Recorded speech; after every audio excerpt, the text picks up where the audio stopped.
स्थानीय कार्यक्रम का आनंद लीजिएगा। खड़े हुए घूमते हुए चलता हुआ कोई नजर नहीं आए। मोबाइल से साइलेंट कर दीजिएगा।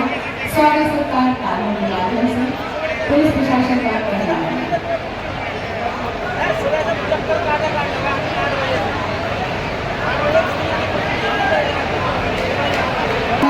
धीरे धीरे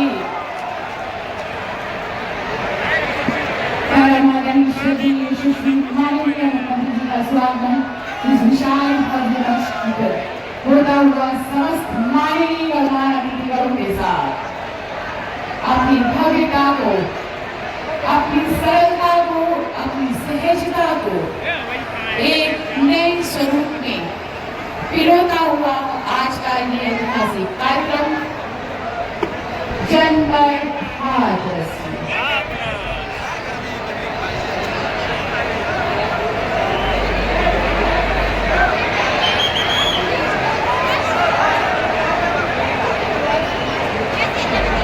और जैसा कि आप सभी देख रहे हैं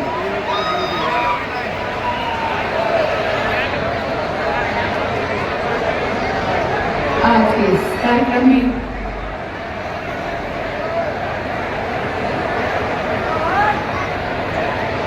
समस्त माननीय अतिथियों का सही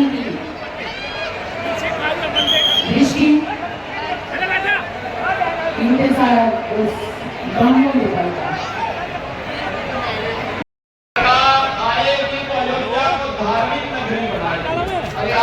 धार्मिक नगरी बनाएंगे। आपने तो अपना इतिहास देखिए, राम भक्तों पर गोली आप ही के लोगों ने चलाई थी, आप ही की सरकार ने चलाई थी, समाजवादी पार्टी।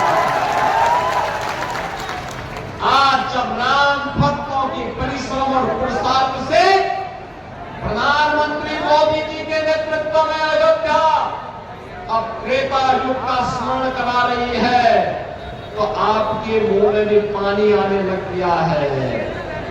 अरे भूल जाओ, आपने तो थानों में और जेलों में कृष्ण जन्माष्टमी के आयोजन को भी रोक दिया था, कांवड़ यात्रा पे प्रतिबंध लगा दिया था।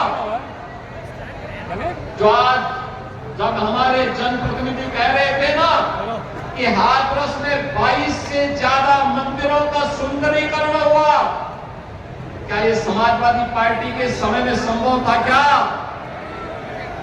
उनके समय में नहीं था, क्योंकि उस समय ये पैसा कब्रिस्तान की बाउंड्री वाल के लिए जाता था और वही तो हमने मंदिरों की तरफ डाइवर्ट किया है।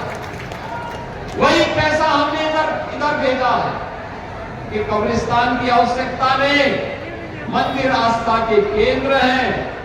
अखिलेश से अयोध्या को तो राम भक्तों के सजा और संवार दिया है। आप उसकी चिंता मत करिए, पश्चाताप करिए, एक बार रामलला का दर्शन कर लीजिए, कम से कम इसी से और सद्बुद्धि आएगी। और अब तैयारी करिए कि हम कृष्ण कन्हैया के लिए भी कुछ कर सकें। अब मथुरा की बात करिए। अगर सचमुच अपने को धार्मिक कहलाने का प्रयास कर रहे हो तो मथुरा वृंदावन के खुल करके बोल दीजिए, श्री कृष्ण जन्मभूमि पर खुल करके बोल दीजिए और बोलिए ना इस राम जन्मभूमि मुक्ति के आंदोलन की तर्ज पर ही श्री कृष्ण जन्मभूमि की मुक्ति का भी अभियान चलना चाहिए। भगवान श्री कृष्ण की जन्मभूमि को भी सम्मान मिलना चाहिए।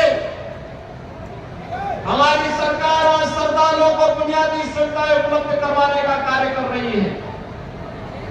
युद्ध स्तर पर हम प्रयास कर रहे हैं, लेकिन आप में हिम्मत नहीं, क्योंकि आप तो मुल्ला और मौलवियों के सामने घुटने टेकने के सिवाय आपके पास कोई ऐसा एजेंडा नहीं जो प्रदेश के विकास के लिए हो, अयोध्या, मथुरा या काशी के उत्थान के लिए हो, उनकी पहचान को, पौराणिक पहचान को बनाए रखने के लिए हो। ये धूल झोंकने का काम मत करो। एक खिसियानी बिल्ली नोचे वाली कहावत को चरितार्थ मत करो। अयोध्या अपनी पहचान के लिए आप पर मोहताज नहीं है। अयोध्या की अपनी पहचान है और अयोध्या ने अपनी पहचान को दुनिया के अंदर फिर से बनाया हुआ है। बहन और भाइयों, ये जो दोहरे चाल चलने वाले लोग हैं, ये वही लोग हैं जो जनता जनार्दन को धोखा देते हैं। याद करिए लोकसभा चुनाव के समय एक कांग्रेस और समाजवादी पार्टी आई थी, संविधान की गवाही दे रही थी। आपने भी 25 जून को आपातकाल दिवस मनाया, संविधान हत्या दिवस का आयोजन किया होगा अपने अपने जनपदों में। 25 जून 1975 भारत के संविधान का कड़ा दबाने का काम, बाबा साहब भीमराव अम्बेडकर के द्वारा अपनाए गए संविधान के अपमान करने का काम अगर किसी ने किया था तो कांग्रेस ने किया था। और कांग्रेस के उस पाप में आज समाजवादी पार्टी जबरदस्ती उनके साथ मिलकर के उस पाप में भागीदार बन रही है। ये जो कांग्रेस ने पाप किया था, उस समय देश के सभी विपक्षी दलों को कांग्रेस की सरकारों ने बंद कर दिया था। चाहे वह जयप्रकाश नारायण जी रहे हो, चाहे वो राजनारायण जी रहे हो, स्वर्गीय अटल बिहारी वाजपेयी जी, स्वर्गीय लाल कृष्ण वाणी जी, डॉक्टर मुरली मनोहर जोशी जी, जितने वरिष्ठ नेता थे उनमें मुलायम सिंह यादव जी भी थे, श्री लालू प्रसाद यादव जी भी थे, कल्याण सिंह जी भी थे। ये सभी नेताओं को उठा करके बंद कर दिया गया। जेल के अंदर बंद हो गए थे, तत्कालीन सरकार ने बंद कर दिया था। कहीं ये लोग संविधान के खिलाफ कांग्रेस के साथ तब न जाए, इसलिए इनको बंद कर दिया गया। 1 लाख से भी गिरफ्तारियां किए थे कांग्रेस के लोग। और इस मुलायम सिंह सामाजिक न्याय के प्रोताओं का अपमान करना ये लोग अपना जन्मसिद्ध अधिकार समझते हैं। समाजवादी पार्टी में विकास का मतलब केवल एक गांव से बड़ी में विकास माना जाता था। और डबल इंजन के भारतीय जनता पार्टी की सरकार में विकास का मतलब उत्तर प्रदेश की 25 करोड़ जनता का विकास, उसमें हाथरस भी है, कासगंज भी है, एटा भी है, अलीगढ़ भी है, मथुरा भी है, फिरोजाबाद भी है, मैनपुरी भी है, आगरा भी है, इटावा भी है। हमारे 75 जनपदों की सभी 350 तहसील और 25 करोड़ की आबादी का विकास ही हमारे लिए उत्तर प्रदेश का विकास है। हम उसको फिरकों में नहीं बांटते। हमने तुष्टीकरण की नीति को पूरी तरह खारिज किया है। हमने तो कहा कि गांव हो, गरीब हो, किसान हो, नौजवान हो, और प्रधानमंत्री मोदी जी के मंत्र सबका साथ और सबके विकास के भाव के साथ कार्य करेगी। और इसीलिए अंतिम पायदान पर बैठे हुए व्यक्ति की संतुष्टीकरण का आधार, जिसे सदैव पंडित दीनदयाल उपाध्याय जी ने अंत्योदय कहा था, उस अंत्योदय के लक्ष्य को प्राप्त करने की दिशा के लिए किया जाने वाला प्रयास ये डबल इंजन की एनडीए सरकार का लक्ष्य है। यही बीजेपी के कार्यकर्ता या राष्ट्रीय लोकदल के कार्यकर्ताओं का यही लक्ष्य है। और इसी लक्ष्य को प्राप्त करने की दिशा के लिए किया जाने वाला एक प्रयास है, जिस क्रम में आज मुझे हाथरस जनपद में आने का अवसर प्राप्त हुआ। मुझे बहुत अच्छा लगा यहाँ जब मैं यहाँ के एंटरप्रेन्योर को देख रहा था, यहाँ के उद्यमियों को देख रहा था। अलग अलग क्षेत्र में उन्होंने अच्छा काम किया और यहाँ के जनप्रतिनिधियों के परिश्रम को लेकर अभी मैं आया था। मुझे यहाँ पे 24 जून को आना था, लेकिन उस दिन दुर्भाग्यपूर्ण घटना घटित हो गई और बहनों और भाइयों मैं उस दिन यहाँ पर उसके करीब आया। लखनऊ में एक अग्निकांड की घटना घटित हो गई थी, मुझे वहां जाना पड़ा था।